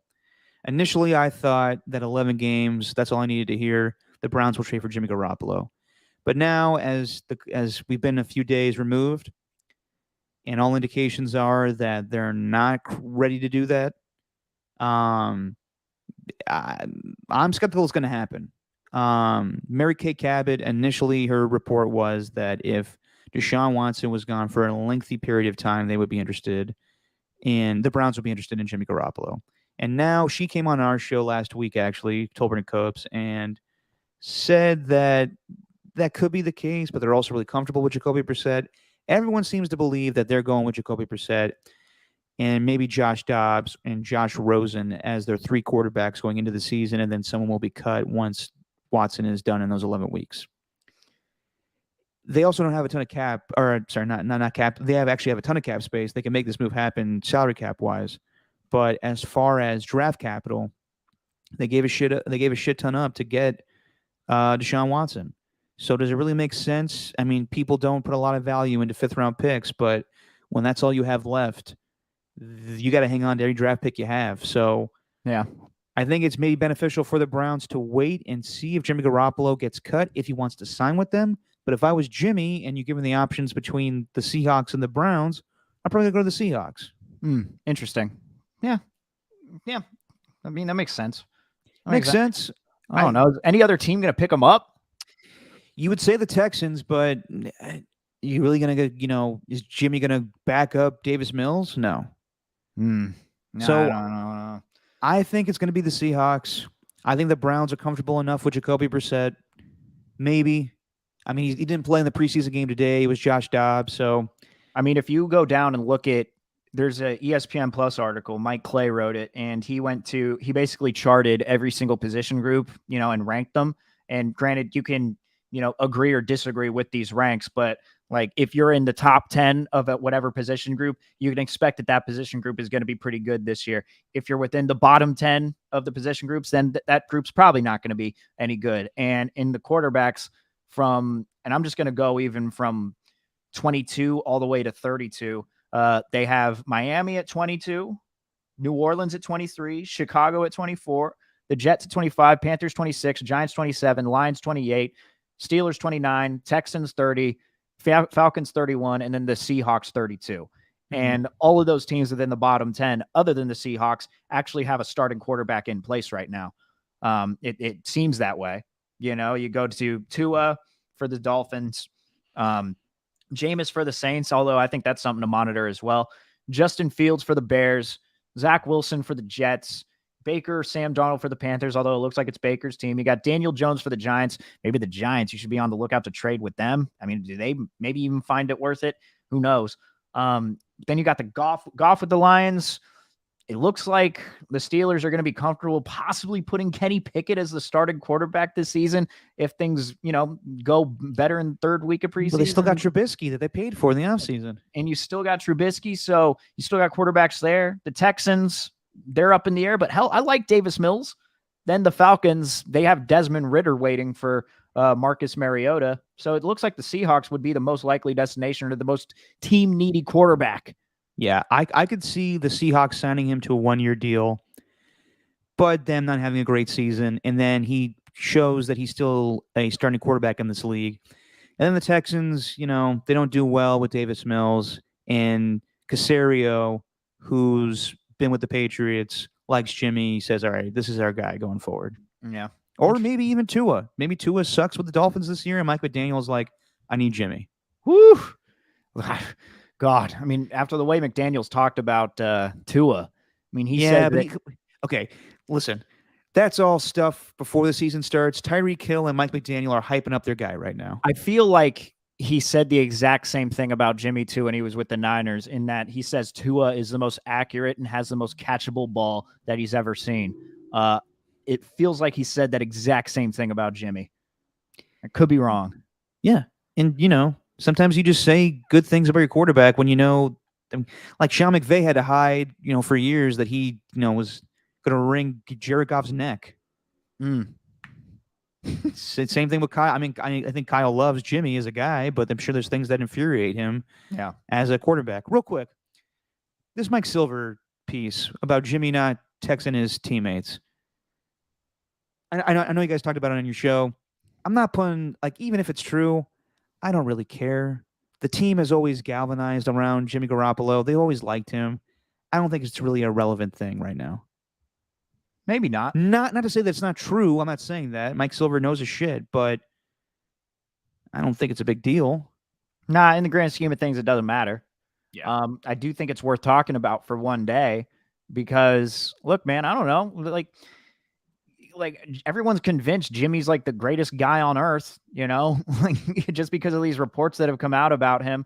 And now as he's basically left the team after the Rams game, just said, see ya to the media, basically just made it known, like, I'm not going to be here anymore. I don't know, man. I just think Jimmy is, I've never heard anything negative about him, like ever. So when one negative thing comes out, you could choose to believe it or not. But I do think there's a reason why they stuck with Trey and actually traded up 2 draft picks in order to get him. And we're going to draft a quarterback. Like, I don't know. It's one offseason, though. The thing that Mike Silver was reporting was just one offseason. Who really cares in the grand scheme of things? But I do think that it's, just maybe a demerit on the chart that is Jimmy Garoppolo, which is full of gold stars. Demerits. Yeah, School of Rock reference. What kind of sick school is this? Yeah, demerits. But I don't know, man. Like, I don't really take too much stock into it anymore. I don't really care. You got to focus on the season. It was fun to talk about for one day, though, and to go crazy about it. Yeah. No, I feel it. What's up? I went nuts over that. Ernie could probably attest to that. I went nuts on that Friday. Oh, yeah? Yeah, because I kept putting things together, man. Like, everyone was like, oh, Jimmy's so accountable and all this. I'm like, nah, he was throwing shade at his teammates. You just didn't see it because he was hiding it behind that beautiful smile. You wouldn't be able to tell. But no one read between the lines because no one bothered to listen to those press conferences. It was nonstop cliche answers, but he never took accountability, real accountability. You could say it's on me, but he didn't say why it's on him. You just say it's on me. Like, oh, gotta make a better throw than that. Like, what? I don't know. I think he fooled a lot of people. Well, that's a fair thing, though. People, the quarterbacks say that shit. Yeah. I just think we don't know a lot about these people. So I don't know. It's better than Aaron Rodgers calling out the young guys in training camp saying these guys got to catch my balls. Is that better? That's not how he phrased it, but yeah. I don't know. Is that bad? No, I don't think that's bad either. What I'm saying is that it's better not than him like saying it's better than him saying, "Oh, you know what? I think we're on the right track." As you know, the next rookie receiver just dropped everything that he threw to him. He's a back-to-back MVP. He's allowed to say that about his receivers. I mean, no one's like the douchebag that Shane Falco takes his job in the replacements in the NFL right now. But guys, they do the coach speak as much as coaches do. So I don't know. I think that this whole situation will be rectified in a couple of weeks, but I don't see the Browns training for Jimmy Garoppolo. I don't see anybody training for Jimmy Garoppolo. Knock on wood, if there is a big-time quarterback injury, the latest with Zach Wilson is that he's going to be fine. He may miss week 1 against the Ravens, but they're going with Joe Flacco. So I think we're going to see Jimmy Garoppolo released the last day of roster cuts this next week, and then you could see a team pick him up. So it's 85 to 80 this week, right? And then after that, it's the 80 to 50. And then we get the third week, and then we get fun Labor Day transactions. Okay. All right. Actually, no, we'd be before that now, because at the last, I think they go into the season. The third game's the last game now, so they make their final cuts. I want to say after that, but now with the bye week before the season starts, I'm not really sure how the whole process is. It's all screwed up now with these 18 games, Steven. I hate it. Yeah, I know. Or 17 games, I should say. We're not 18 games yet. I know. Real quick before we do pop culture catch up, did you see these NIL deals that some of these guys have? Yes. DeColdest. Yes, I did. What's this guy's name? DeColdest Crawford. DeColdest Crawford has been the spokesperson for an AC unit company. I don't even know what team he plays for, actually. Is it Ole Miss? No, it's Nebraska. Nebraska. If you did your research, Derek. I didn't do the research. I just know the funny commercial with DeColdest. Can I play it? Go for it. All right. So this is SOS Heating and Cooling in Omaha. I'm so glad we called SOS. Our AC is the coldest. Who's this woman? I'm always the coldest. SOS to the rescue. Hey, this is DeColdest Crawford, wide receiver from Louisiana, now playing in Lincoln. When your AC isn't the coldest, you call SOS Heating and Cooling. Their techs don't make commissions, so they give you an honest opinion, fair pricing, warranties, and a competition guaranteed. Take it from the coldest. We will keep you cool this summer. It's a perfect deal. But the way he's reading it is just like Peter Griffin when he plays for the Patriots. You can have a Subaru. On your way to a touchdown. DeColdest, though, like he had so many options because not only is it cooling, but it's heating as well. It's an AC unit. So, I think that it would have been more fit if he were like a freezer spokesperson or maybe like a refrigerator where everything is kept cool. Not everyone needs to use their AC all the time. Yeah, but then you're ripping off the fridge. What? Oh, the that's fridge. True. Yeah. William the Refrigerator Perry. No, I love DeColdest Crawford. I love that he's taking advantage of it. So shout out to everyone on both sides. Everybody. Good on you, DeColdest. It's a win. And then there's Bijan Robinson, running back for my Texas Longhorns. And he's going to be the spokesperson for Dijon Mustard, and it's called Bijan Mustardson. Just funny. It's just fun shit, play on words. People get so caught up in the NIL stuff. It's fun. Let these kids make money. Yeah, I agree. I mean, if they're going to do NIL deals, I didn't think it was going to turn into Bijan Mustard, just taking their names, their unique names, and making them into something. Bijan Mustard, son. But doesn't this like make you want to? I mean, if you're going to have a kid and they look like they're going to be involved in college football and they have these NIL deals, by the time their junior year comes around and they're going to get recruited somewhere, wouldn't you change their name to something where maybe that particular product is prevalent in that region? So Did you see Robert Griffin's Twitter? No. His tweet? He saw the DeColdest thing. He's like, man, you're going to have a lot of parents name their kids de Ferrari, de Lamborghini. Yeah. Something like that. You know what I mean? Like, I just, like, straight up, I made the joke on the pregame show, but I was like, yeah, you know what I'm going to do? I'm going to name my kid Dorito and hopefully to get a Dorito sponsorship. Dorito Langford. It's not bad. Yeah, one of those big name sponsorships. But I'll start off with a regular name. You know what the thing that me and whoever would like to name the child, and then we'd make the decision You're not giving Jesse the benefit of the doubt. Let's just say if Jesse and I had a kid, right? Is she down for Dorito? We'd name it normally from the start, but then whatever the name that we want to go with. And then if they're possibly going to be a college football player, then yes, we change the name legally when they're 16.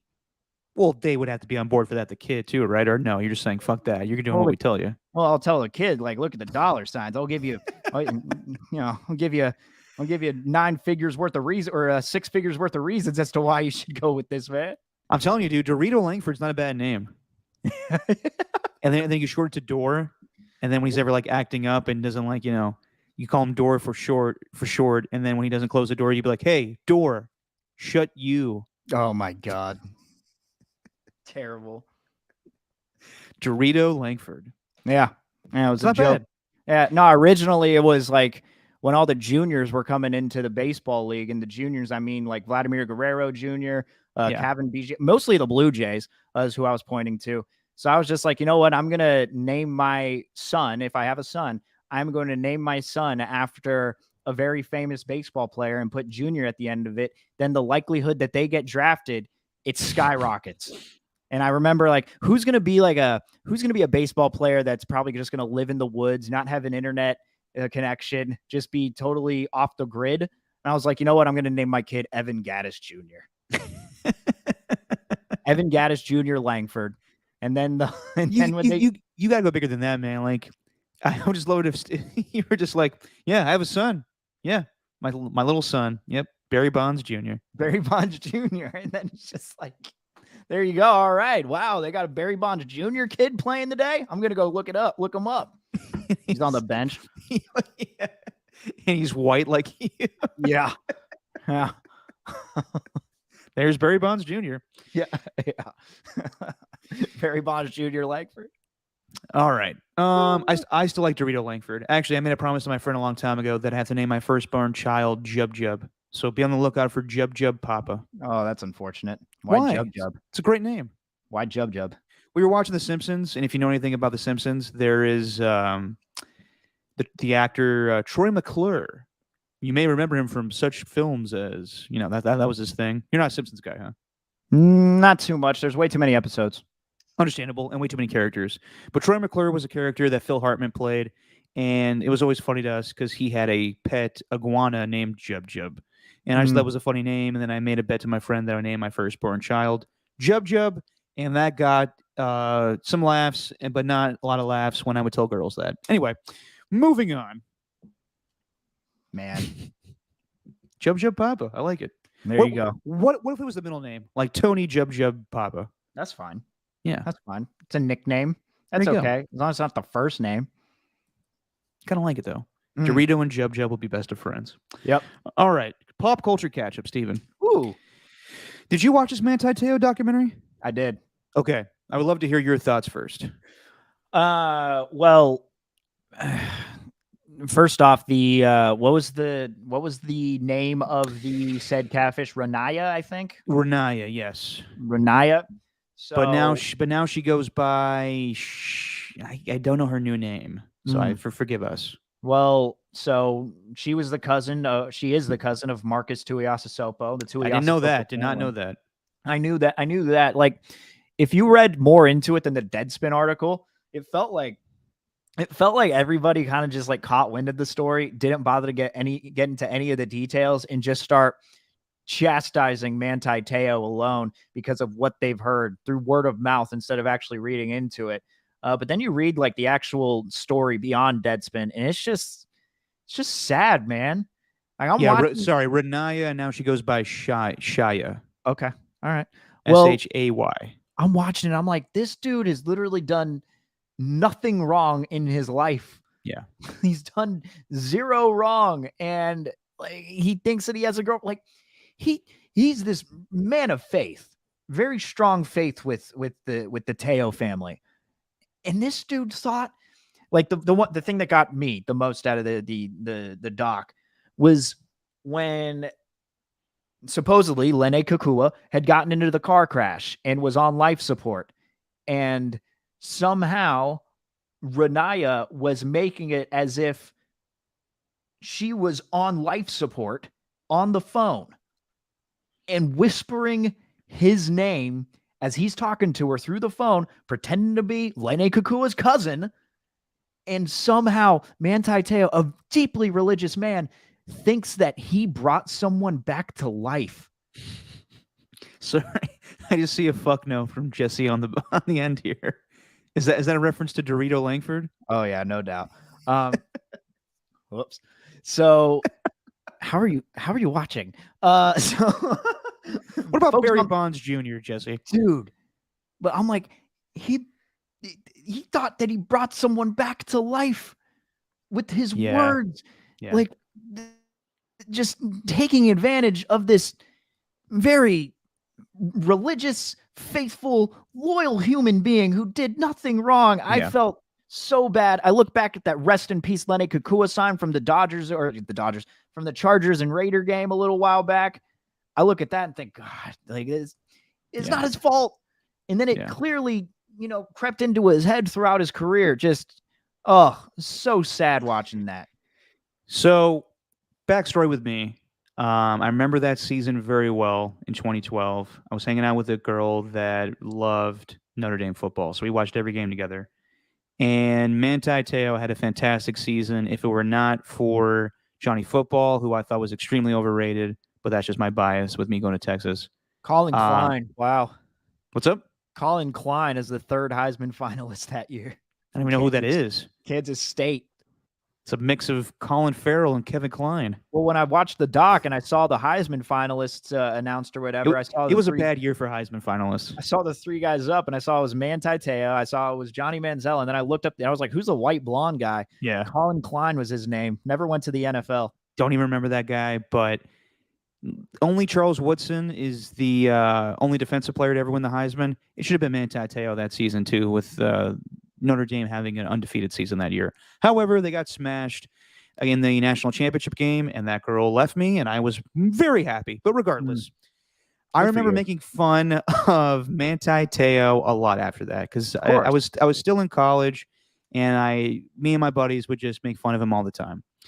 And I look back on that now. A lot of things now we look back on and just think that how stupid we are, and we've gotten better as a society. And yeah, just watching the documentary, I really felt bad for him. I also felt bad for Renaya, or Shaya as she goes by now. Why? Let me just say that no one really understands what it's like to grow up as a kid that doesn't feel accepted, and you don't know what your place is in this world.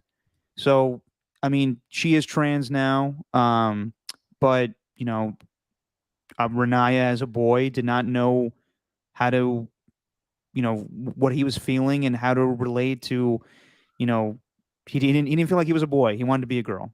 Right. And he made an alternate profile on Facebook. And that was his way at the time to express who he felt, how he felt about himself. But I will say this. She did terrible things.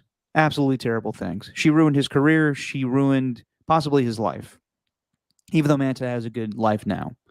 So even though I do feel sorry for her, I do not excuse the fact that she is also a terrible human being for doing this. But as far as Manti, there's a part in the documentary where he says it was down to either USC or Notre Dame, and he really wanted to go to USC.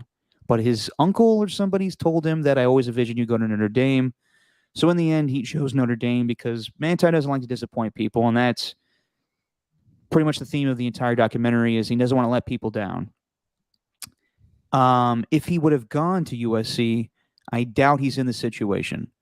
Because Notre Dame is a Catholic school, and whether you choose to, observe the Catholic faith while you're on campus, that is your right.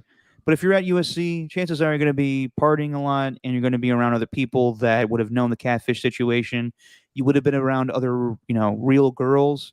So I don't think that would have happened to him.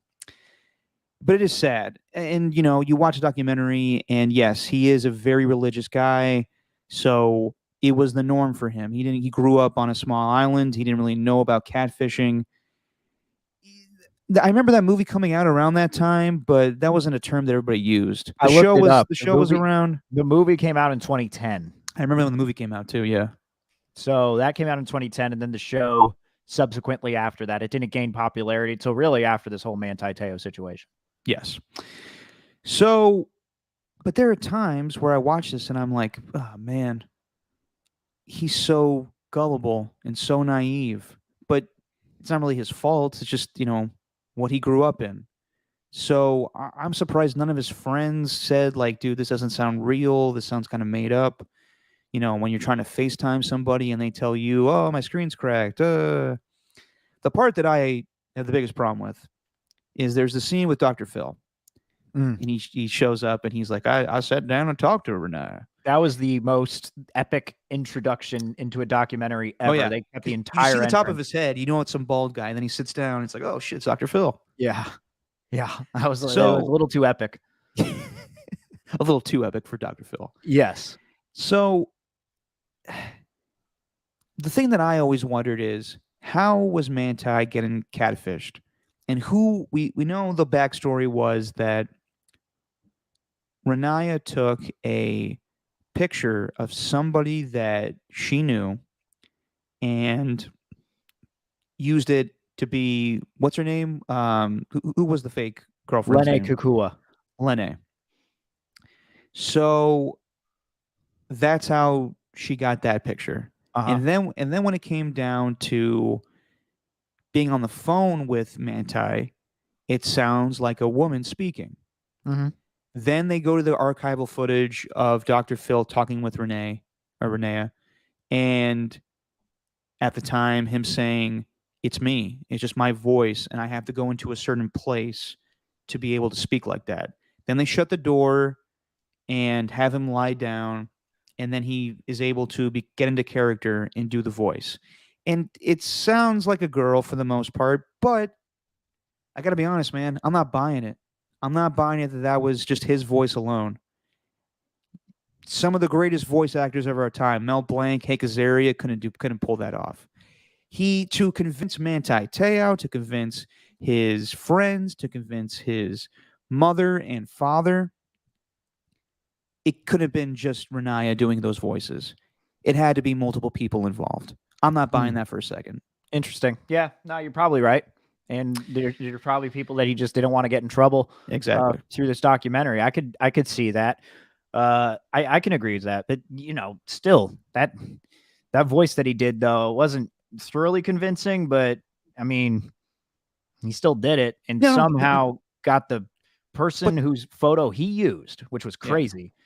How did he get that photo? Where it's like, you got to send me a photo with this exact hand sign, with this on the paper. Like, I was crazy. She convinced that girl to take that picture. It's insane. I know. It wouldn't happen nowadays. No, I couldn't help but get because you'd be wondering what the hell is this for.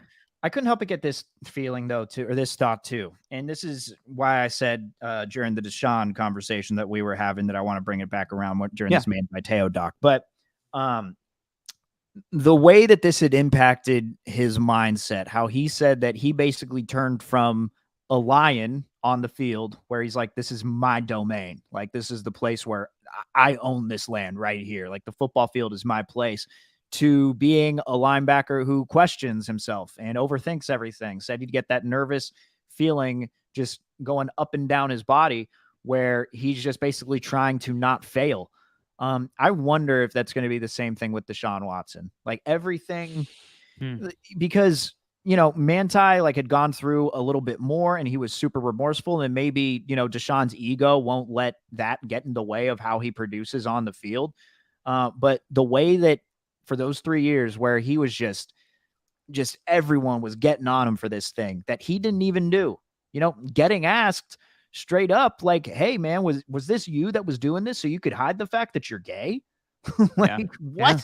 You know what I mean? So all these outside factors, and this was, around the same time where Deshaun's suspension was given, but it's just, oh yeah, Deshaun's going to come back after those 11 games and look like the exact same quarterback that he looked like a couple of years ago. Because we haven't seen him for a little bit. He's still young, sure. But I'm not 100% convinced until I see it on the field that he is going to be the same Deshaun Watson. And that's partially why I think that they need to trade for Jimmy G, or I thought they needed to. They probably won't, but I'm just not 100% convinced he's going to be the same because I'm looking at that Manti Te'o thing and thinking, sheesh, is Deshaun's never going to get over this. Like, unless he shows any sort of remorse and shows that he's worked on himself, like, I don't see this. I see it playing a factor. So I was just looking at the Te'o thing. I know they're two different situations, but Yeah. I don't know if you see it the same way. That's just something No, I thought about too. that's a great point to make. When you're gonna go be on the you can look at it two ways. You can look at it as him taking on the role of it's me against the world and just feeding off of that, or it could get to him. I don't know, and that's something we'll see 11 weeks from when the football season starts. But as far as Manti Te'o, that part really got to me. That the anxiety and the stress of this whole thing just pretty much affected his career. Mm-hmm. It was more so than just a catfish situation. He went into the NFL draft having to answer, to scouts, how gullible are you? Yeah. And are you gay? I mean, this is a season before the Michael Sam stuff came out. Mm-hmm. And the world wasn't ready for that at that time. And he was this, compared to Michael Sam, Te'o was this star linebacker. He was everything that year. He was going to be a first-round draft pick, and I think teams just didn't want to deal with the bullshit. Yeah. I remember that draft very well, 2013. Mike Mayock did not want to get into it. He wanted to focus on him as a player. And every pick that, went on and Manti Te'o wasn't picked, Rich Eisen would bring it up. And Mayock just lost it and said, there's so many good players in this draft. We're going to focus on one guy. And it wasn't so much that he was irritated because he thought Manti Te'o was a joke or something. It was that it was a media circus. It wasn't, we're not talking about him as a football player. We're questioning him not getting picked because of the drama behind it. And in the end, the Chargers selected him, but it wasn't still enough. There's so many questions. Every stadium he went to, I'm sure he got picked on, even by his own teammates. I'm sure some shit was said. But I think he made the comment he couldn't feel his hands the first 3 years of his career when he played football, and that's not, that's an amount of stress that I couldn't imagine. And then he went to the Saints. I think he played for the Chargers and Saints, and his career wasn't very long, and he didn't do very well. And I think that if that situation never happened to him, he probably plays 10 years in this league and is a solid linebacker. You just never know how things are going to affect people. So looking back on it, I feel, we all make fun of people for certain stuff at times, but Manti Te'o didn't deserve any of this. I wish that he was a little more, not gullible and, you got to look at his friends, I think. Like, you really do. Someone's got to be there. But also, it speaks to him of how good of a person he is, because in the end, he talks about how he sat on a couch and talked to a psychiatrist about his stress, and the psychiatrist said, "Do you forgive yourself for this situation?" He goes, "Yeah, of course I do." Blah blah blah. And then he goes, "Do you forgive Renaya?" And it dawned on him, maybe I haven't. And just for him to have that perspective of, I know all of us, hate this woman now for what she did, and she deserves it. You have to think about things from her perspective too. It's it's not an easy life to have, but you can't ruin someone's life just because you feel a certain way. And for Manti Te'o in the end to feel like I respect, Renaya and I forgive her, that's really big of him. Yeah. He's not getting his career back, but from what I've seen, he has a good life now. He's married to a beautiful woman, and football is 10 years of your life. So hopefully, if you're lucky, actually. Hopefully Manti Te'o has a good rest of his life. And this small thing that happened to him when he was 20 years old, or older, but in his 20s, is just a small thing on the whole scheme of his life. Yeah. I mean, you'd think so, but geez, the millions that he could have possibly made if he just had that same mindset going into the NFL. Yeah, it's sad. It definitely is sad, but in the grand scheme of things, I hope he has a better life now. Yeah. I mean, I'm sure he does. It's just would have been a little different. It would have been a little different. No, of course. Yeah. I don't know. I think in the end, I mean, no one, everyone will go on to live their lives. It was a terrible situation to happen, but everyone will survive. Yeah. No, everyone survives. No one died out of this thing, like thankfully, except I know.